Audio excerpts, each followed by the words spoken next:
Hey, and welcome to this week's edition of the Rugged Rundown. And today I'm going to talk about some of the features, some of the best features on the Dell Latitude 5430 semi-rugged laptop.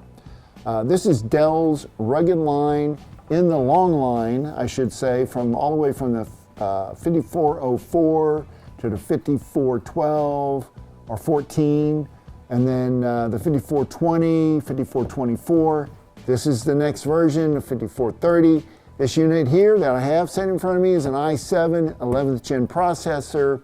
And some of the features are, well, you know me and the keyboard. Nice backlit keyboard. You can change colors on it. It's nice and firm and bouncy, just like you like whenever you're typing. It has a 14-inch screen, has 400 nit rating.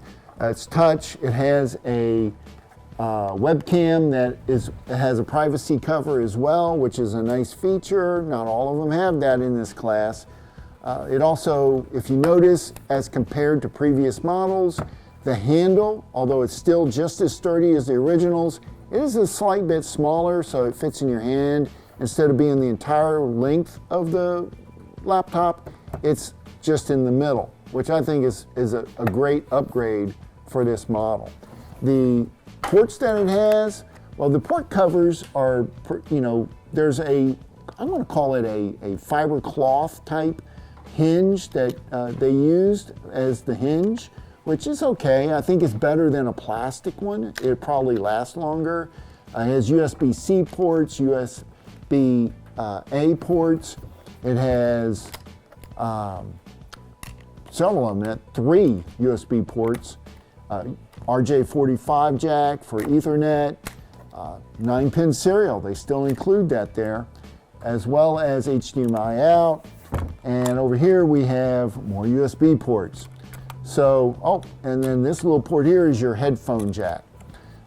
Really great options on this laptop. Now if we open it up and take a look, again it's touchscreen. If you look here, the mouse pad's got takes up a lot of real estate, so you have a lot of room with your fingers, and the buttons are nice size, and they're they're not rubbery, they're plastic, but they're very firm and seem to be well made. Again, this is a semi-rugged, but take a look at this. I mean, in its class, I think it's better built than most of the other competition, such as FZ55 or CF54. Even the Getac S410. These have rubber bumpers on the corners, so if you drop it on the corner, it's not going to crack as easily. So I think overall, it's a great semi-rugged laptop. Well, that's all I got for you this week. Hope you guys liked the video today. Don't forget to let me know, leave your comments, and subscribe to the channel, and I'll see you guys next week.